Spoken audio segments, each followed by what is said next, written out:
Amados, buenas tardes. Hoy día vamos a ver la epístola del apóstol Pablo a los Corintios, Primera de Corintios, capítulo 15. Vamos a leer del versículo 29 al 58. Y que tiene que ver con la resurrección del cuerpo. Oremos, si pueden cerrar sus ojos para comenzar esta clase. Nos ponemos en las manos del Señor Jesús, nuestro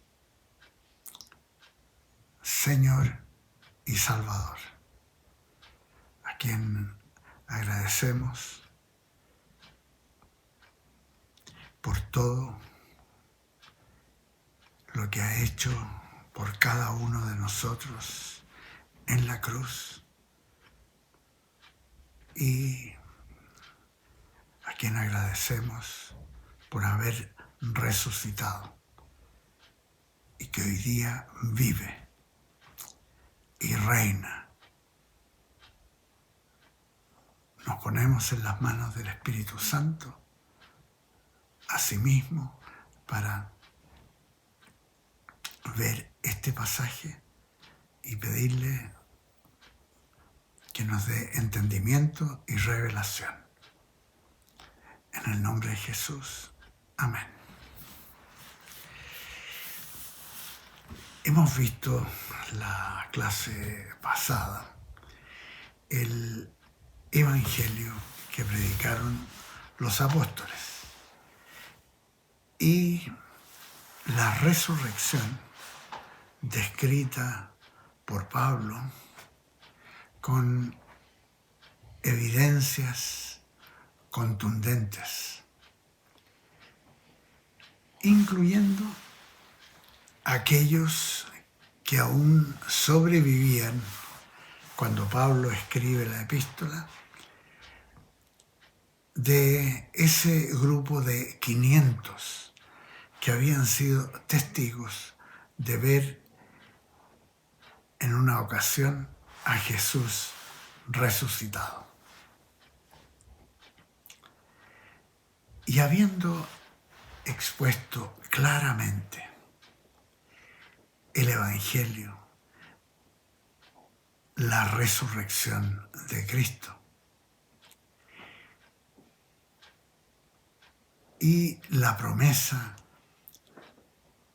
que aparecía en el versículo 22, así como en Adán todos mueren, también en Cristo todos serán vivificados, pero cada uno en su debido orden.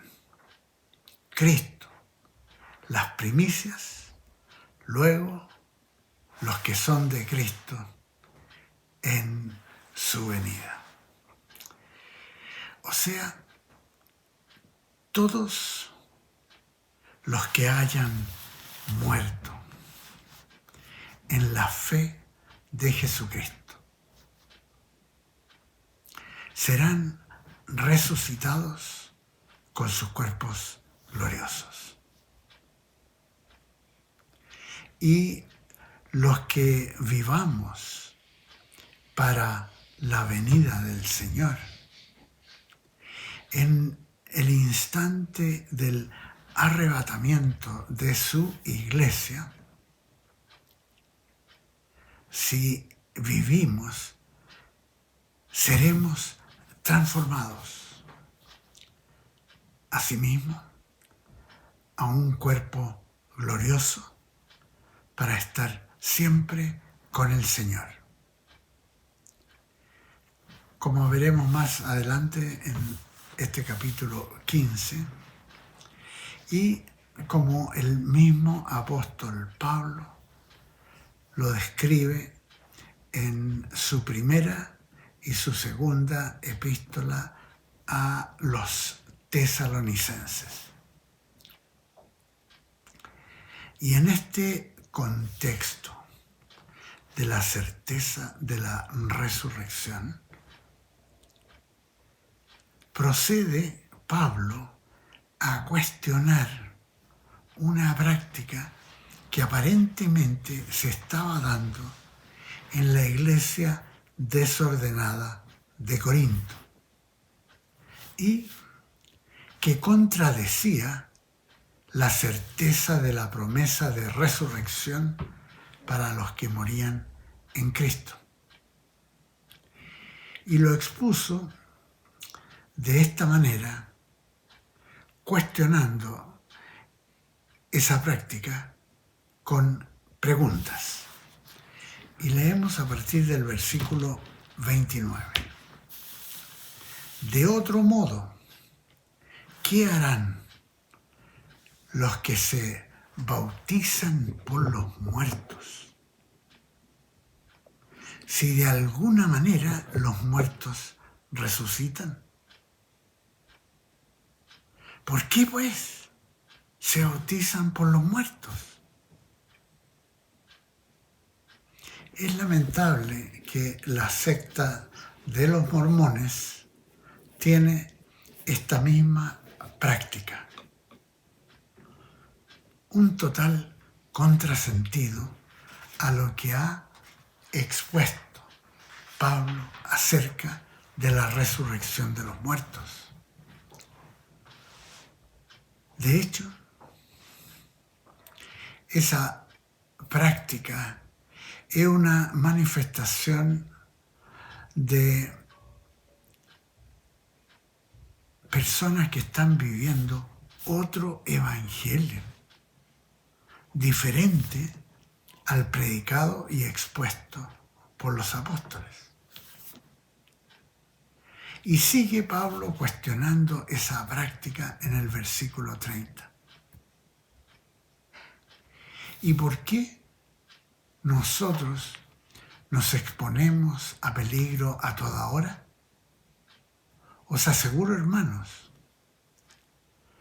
por la gloria que de vosotros tengo en nuestro Señor Jesucristo, que cada día muero.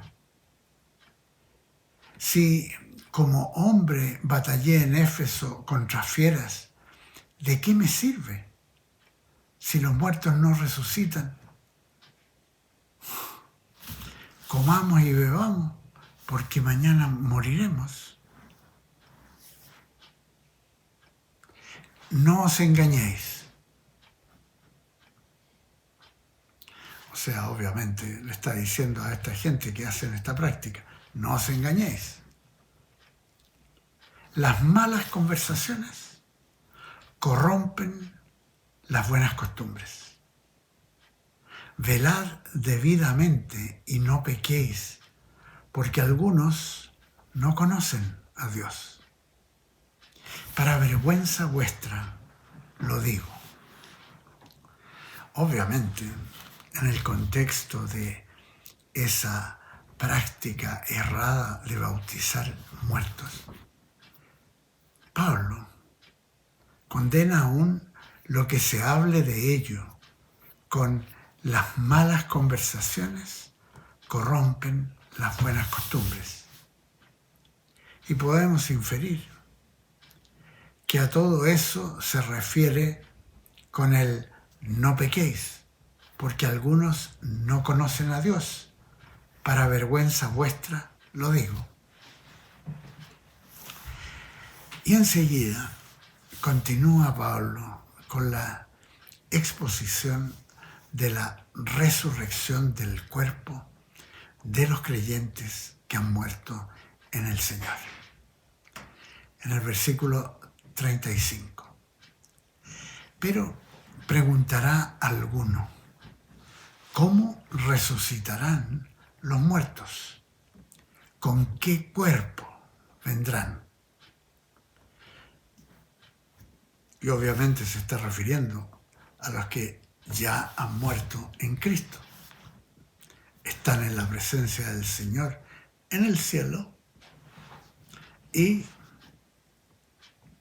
en un futuro vienen con Jesucristo en espíritu y alma para recibir sus cuerpos resucitados, gloriosos, en el momento del arrebatamiento de Cristo por su iglesia. Justo antes de los creyentes que estén vivos en la tierra, quienes también en un instante se les unirán transformados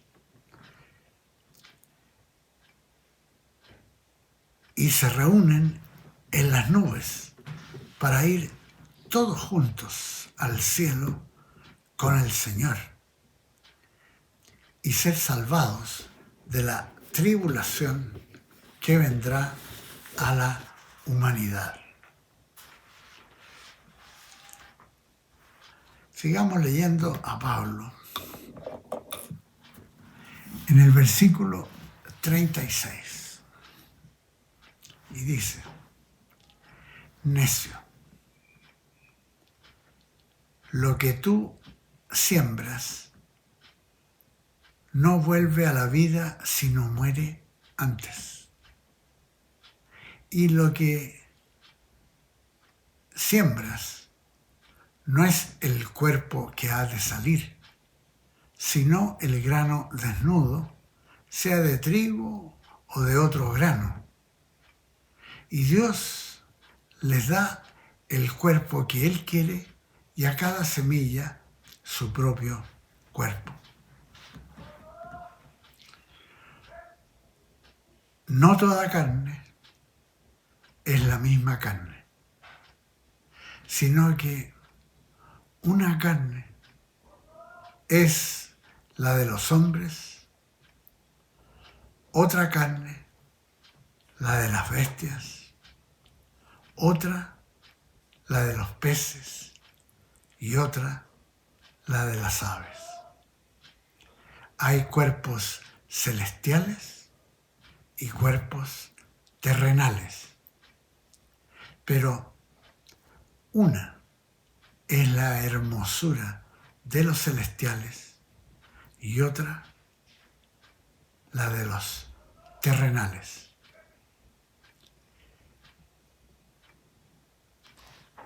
Uno es el resplandor del sol, otro el de la luna y otro el de las estrellas, pues una estrella es diferente a otra en resplandor. En el versículo 42 dice: así también sucede con la resurrección de los muertos. Ha usado esa analogía para que podamos entender más fácilmente la resurrección de los muertos. Y escribe Pablo: se siembra en corrupción, resucitará en incorrupción. Se siembra en deshonra, resucitará en gloria. Se siembra en debilidad, resucitará en poder. Se siembra cuerpo animal, resucitará cuerpo espiritual. Hay un cuerpo animal y hay cuerpo espiritual. Qué precioso. La fe en Cristo nos aparta de todas las religiones en este hecho, que los creyentes vamos a ser resucitados con cuerpo glorioso. Sigue Pablo: así también está escrito: fue hecho el primer hombre, Adán, alma viviente, y postrer Adán, espíritu que da vida. Pero lo espiritual no es lo primero, sino lo animal luego lo espiritual. El primer hombre es de la tierra, terrenal. El segundo hombre, que es el Señor, es del cielo. Conforme al terrenal, así serán los terrenales, y conforme al celestial, así serán los celestiales. Y así, como hemos traído la imagen del terrenal, traeremos también la imagen del celestial. Pero esto digo, hermanos, que la carne y la sangre no pueden heredar el reino de Dios. Ni la corrupción hereda la incorrupción.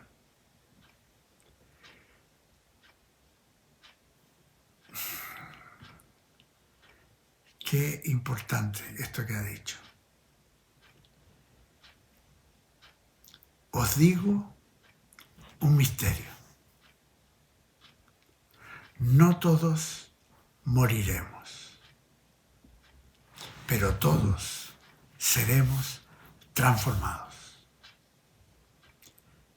En un momento, en un abrir y cerrar de ojos, a la final trompeta, porque se tocará la trompeta y los muertos serán resucitados incorruptibles y nosotros seremos transformados, pues es necesario que esto corruptible se vista de incorrupción y que esto mortal se vista de inmortalidad.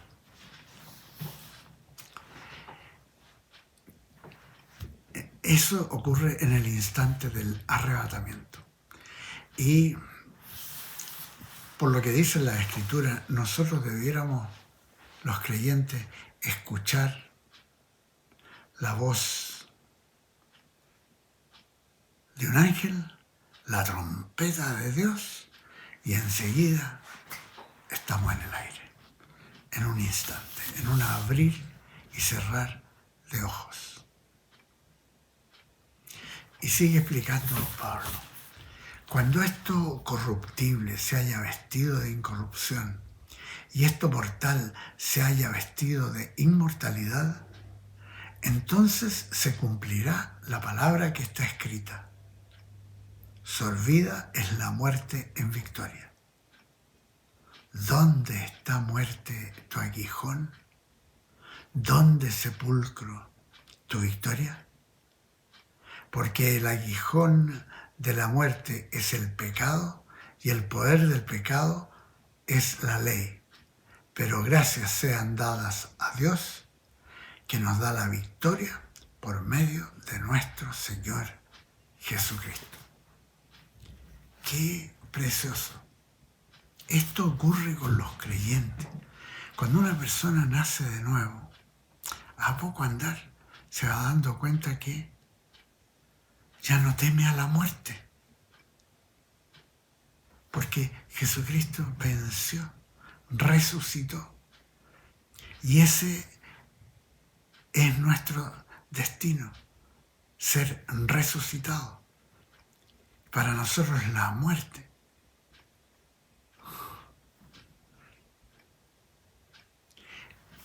es el momento que nos vamos a la presencia de Jesucristo, de nuestro Padre Celestial.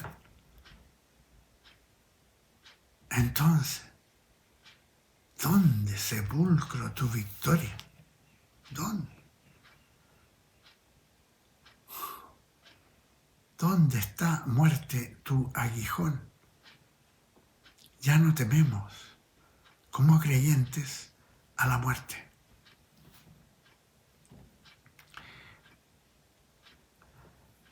Y escribe Pablo: así que, hermanos míos amados, estad firmes y constantes, creciendo en la obra del Señor siempre, sabiendo que vuestro trabajo en el Señor no es en vano. Claro, esa es nuestra perspectiva, crecer en la obra del Señor. Por eso la iglesia avanza en todos los frentes, en todos los frentes. Permiso.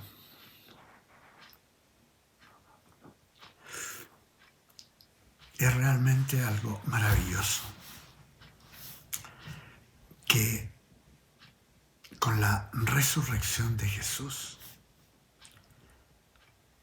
a nosotros los creyentes nos ocurre ese hecho portentoso, ser librado del temor a la muerte. Y aún más, como testifican tantos, espera, como lo hizo el apóstol Pablo, con anticipación y gozo, el fin de la vida mortal. Pues el Espíritu Santo nos da esa certeza que entonces nos vamos a la presencia de Dios en el cielo. Y si llegamos a estar vivos para el momento del arrebatamiento, en ese instante recibiremos nuestro cuerpo glorioso, junto a millones de todos aquellos que recibieron la salvación de lo alto, que nacieron del Espíritu Santo para caminar en la fe de nuestro Señor y Salvador Jesucristo. Lo más definitorio para nosotros creyentes es precisamente este hecho, la convicción que nos da el Espíritu Santo de que vamos a resucitar con Jesucristo.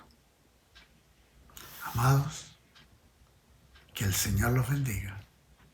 Nos vemos en la última clase de esta serie, la última clase la próxima semana, si Dios quiere. Amén y amén.